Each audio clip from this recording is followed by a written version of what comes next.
Let's look at the genesis of the early side sword, particularly in the Iberian Peninsula. Hi folks, Matt Easton here of Schola Gladiatoria. So what I have here is a new acquisition. It's a Coveton side sword. It's an early style of side sword, and I have showed and talked about side swords on my channel before, but this is a new acquisition and it gives me an opportunity to highlight a particular occurrence of an early type of what we now call side sword in late medieval art from 1470, particularly associated around the North African expansion of the Portuguese kingdom under King Afonso V. And that has left to us this amazing source of a series of tapestries, which we're going to look at in a minute. But first of all, let's talk about the sword. So this isn't a review or anything like this, it's more talking about the type of sword. Now, a lot of people would look at a sword like this with finger rings here, and particularly with this ring at the side there, and they would consider this a sword of the 16th century. And indeed, this type of sword was still being used in the 16th century. But as I've highlighted previously, and if you haven't seen those videos, this might be new to you, these actually appear in the 15th century, in the 1400s. Now, this tapestry, which features side swords of this type, dates to 1470. So this type of sword was around kind of in the middle of the Wars of the Roses from an English history perspective, which to a lot of people I think is surprising, because they look at this type of sword and think of it as a later thing. Now, first of all, we do have finger rings appearing right at the beginning of the 15th century. First of all, what are finger rings for? Quite simply, they're to put your finger through and be protected from blades sliding down your blade and chopping your finger off. Why do people put fingers over the guard? Well, I've talked about fingering the guard before, so look up that video if you want a more detailed answer. But essentially it's about control, okay? So by having the finger over the guard, yes, I do know this sword's supposed to be held that way around, but for illustrative purposes here, I'll talk about that in a minute. I'm going to show this one.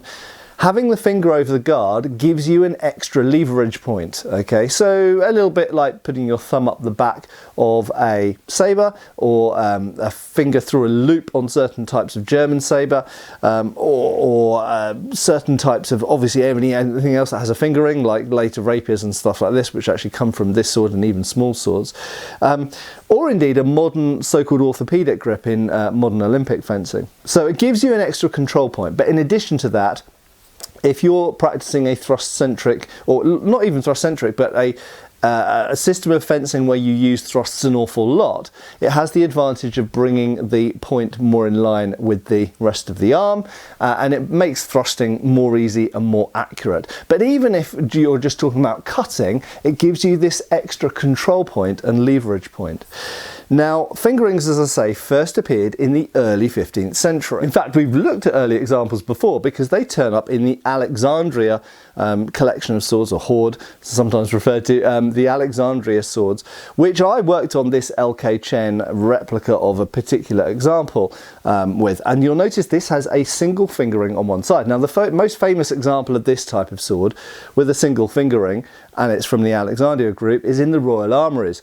The Royal Armourers example is actually slightly, in fact, quite a bit shorter than this, and it's narrower than this. It's a lighter sword. This is a bigger, beefier sword.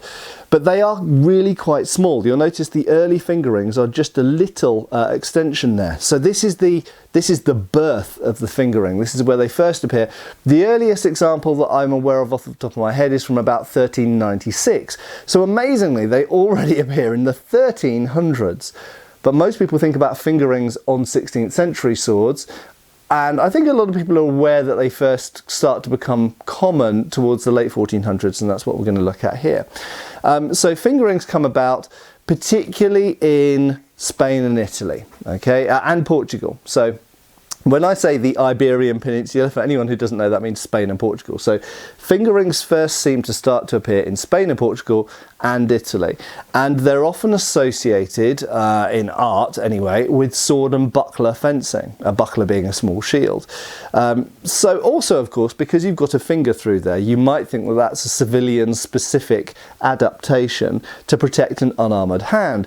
The slight issue with that theory is that actually the earliest examples, in fact a number of the earliest examples showing fingerings actually show people wearing gauntlets, fingered gauntlets, hourglass gauntlets, with a finger over there. So even people with gauntlets sometimes felt the need for one of these rings. Now I would say from personal experience, if you put a gauntlet on, you actually struggle to get your finger through some of these early ones, but also you'll note that you can only really get the tip through on some of these early finger rings. You can't stick the whole finger through because it's just a little bit too tight to do that.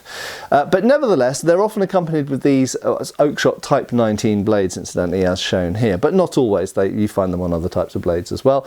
But of course, having a blunt ricasso is important, because if you're going to stick your finger over there, you want to have the reliability of certainly not having any edge bevel there, because even if it's not sharpened, it's still going to wear on the finger. So having a nice broad flat surface or rounded surface of this ricasso down here certainly makes fingering the guard more convenient. So these swords first appear in the early 15th century, as stated.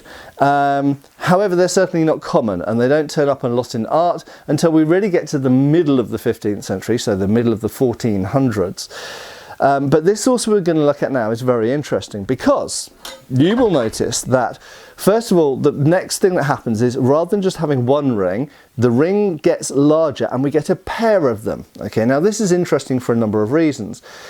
First of all, we're going to talk about the pairing. So obviously, if you've only got a ring on one side, the downside is you've got a double-edged sword, and it means that you can't flip your sword around and use the other edge, say if one edge gets damaged or blunted. But equally, if you have to be more mindful of which way your sword is pointing, because if you stick your finger over the side which doesn't have the fingering guard, it's going to be unprotected. So there's a lot of reasons, and also just symmetry and balance in the hand, why you want to have paired rings. So the next thing that happens after having a single ring is having paired rings, okay? And then sort of around the same time as that, the rings get larger. Now, why might the rings get larger? Well, I'm going to demonstrate. So if we get another blade here, and the blade is in contact with your blade and it slides down, you will notice that the ring being larger means that the opponent's blade is now much further away from your hand. Okay, so if it does slide down and collide with that ring, it's almost a bit like having a cup hilt or a swept hilt. It keeps the opponent's blade far away. Whereas when we've got something which has got a very small finger ring, that can slide down here and it's much closer to the hand. In other words, it's more likely to hit your hand. So first thing to say is, having a larger finger ring that's much bigger than you need to stick a finger through. I mean, technically, I can stick two fingers through there really easily. But having a larger finger ring gives you more hand protection, because it means that the opponent's blade stops further away. There's a funny parallel here, actually, with the schild. Just pull out a Federschwert with the schild on a Feder, on a practice longsword of a similar period, whereby the opponent's blade, if it slides down here, is a long way away from your hand. We've got a similar thing there with the finger ring, and actually, if we look at the height of the schild and the finger rings, they're actually somewhat similar. So essentially, it's about hand protection. Now, the next thing is, and this was really interesting because I didn't realise until relatively recently, maybe a couple of years ago, that these side rings, I thought that was an addition. That one, you'll notice it's not joined down here. So side rings down here, which this doesn't have, are a relatively early thing. But these rings up here that join the top of the two, what are sometimes called pasten, finger rings, that ring up there is something that I thought was much later, but we're going to see it turns up in this manuscript here. And what's really interesting about that is it yet again increases the level of hand protection, because a ring that's down here at the side, the angle of the blades that slides down, for example, that can come over, will be quite close to your hand.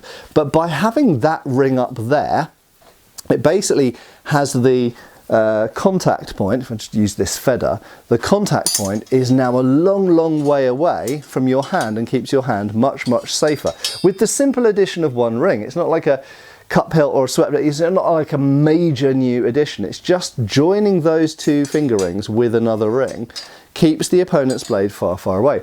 But there's another thing. So I'm going to flip this sword around. So in sparring, I have unfortunately encountered using a finger ring sword and getting hit on the finger. Now, if you imagine that side ring's not there for a second, if a blade comes down at that angle, it's fine, it stops on the finger ring. However, if it comes down on the flat, it comes down there and it's extremely painful, even wearing HEMA fingered protective gloves.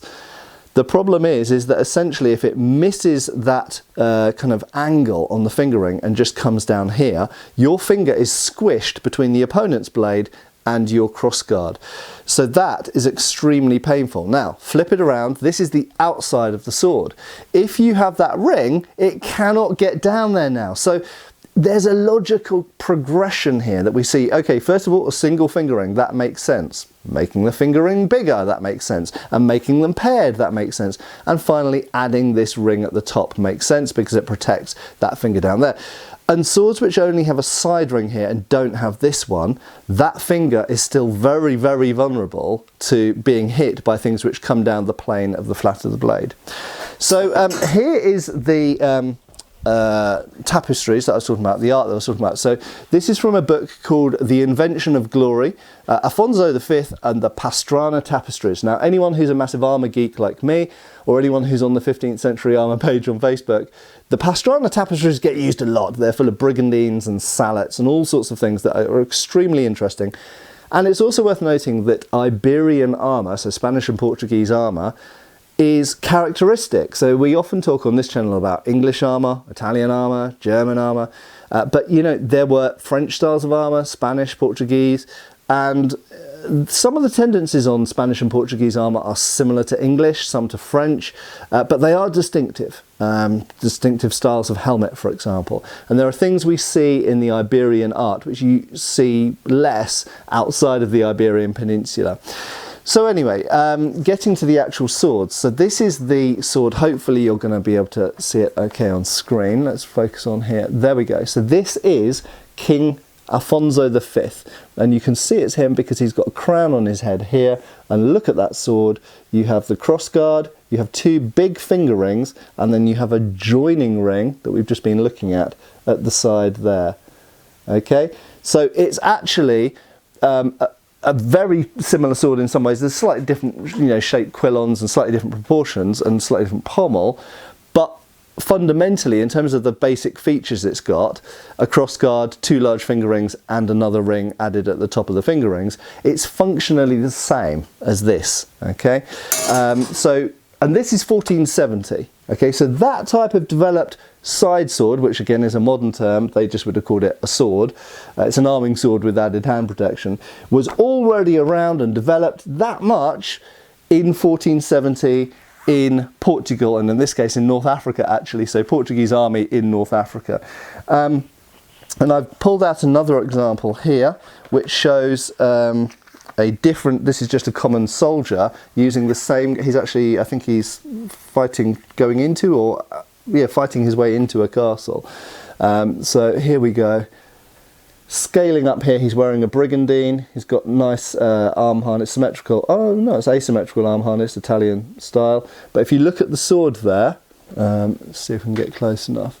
There we go. If you look at the sword, it's got all of those features. The two large finger rings. This has a more straight guard, and you can see there is a joining ring at the top of those two finger rings. Now, what's interesting, that eagle-eyed and thoughtful amongst you might have noticed there's a common feature between those two soldiers. So very often when we talk about finger rings, we talk about the need for added hand protection for example, civilian duels, fencers, soldiers who might not have hand protection on. However, as you may have noticed, both of those people were wearing gauntlets and not using the finger rings. And I think this is super, super interesting. So they have got swords that already in 1470, and these is probably a type of sword that have already been around for 5 or 10 years, they have a hilt exactly like this with a cross guard, two large finger rings and a joining ring at the top of the finger rings.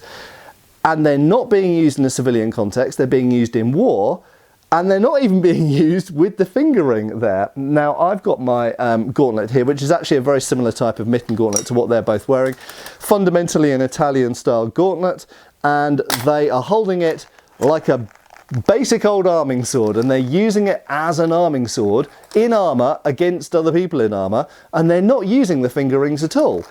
So what's the point of them being there? Well, in a way you could say nothing, but it could be fashion, okay? So the fact is that very often a lot of people wouldn't have a specific sidearm sword that's different in civilian life to war. So if this is the sword they carry in civilian life, this is also the backup. Bearing in mind it's not their primary weapon. Their primary weapon would be a lance or poleaxe or glaive or something like this. If this is their sidearm sword, well, they carry that when they're not in armour and they carry it when they are in armour. Clearly, when you're wearing mitten gauntlets, you cannot put your finger through the finger ring guard. But that's your sword, that's your sidearm, so that's what you carry anyway. And there's no reason why you can't use this type of sword as a normal arming sword with a gauntlet on. But you use it in a different way because you can't get the finger through, you can't extend the point forward, because the gauntlet limits your range of motion and you can't put the finger over the guard. So you are going to use it differently. You're going to use it more like an old-fashioned arming sword. It does also offer you, of course, a bit of extra hand protection, because even though you're wearing gauntlets, getting smacked in the hand is never very pleasant. And if the opponent is swinging a strong blow at you and you do parry it here and their blade slides down, it's now going to stop on your guard instead of stopping on your gauntlet. Okay, so it keeps the bind further away from your hand, which enables you sometimes to twist and wind and do things that are more comfortable than if they were right against your gauntlet. And it protects your gauntlet. Now, also remember, gauntlets are very protective, but they're not padded. So sometimes a heavy blow on your gauntlet can be really painful. Admittedly, mitten gauntlets less so than fingered gauntlets. But if you were wearing finger gauntlets with one of these, that extra bit of hand protection and those hard bars would still be quite noticeably advantageous to just getting smacked in the fingers. I have to say, mitten gauntlets, you don't feel an awful lot, but sometimes you can. Sometimes you get hit on the end of the thumb, or it catches you on the inside of the finger or something like that. So having that added hand protection, still useful in armour. Anyway, so there we go. I'm going to wrap up there, but really just the headlines here are that, first of all, Spain and Italy were the pioneers in developed hilts on swords at this time. I say Spain, in this case it's Portugal, so Iberian Peninsula and Italy were the pioneers. And already by 1470 it's not uncommon to see swords that look pretty much like this in use. Secondly is the fact that that side ring up there was already in by 1470 and probably 1460 actually. So even that bit, not just the finger rings, but even that side ring there was in use at a remarkably early date. And finally to say that they were used in armour as well. They weren't just for unarmoured hands, they were used by armoured kings and knights and men-at-arms by choice in places like Portugal and in this case North Africa with a Portuguese army. Anyway, I hope that's been interesting. Remember to give me a thumbs up and I hope I see you back on the channel really soon. Cheers folks! Thanks for watching. We've got extra videos on Patreon. Please give our Facebook a like and subscribe if you haven't already. Cheers folks!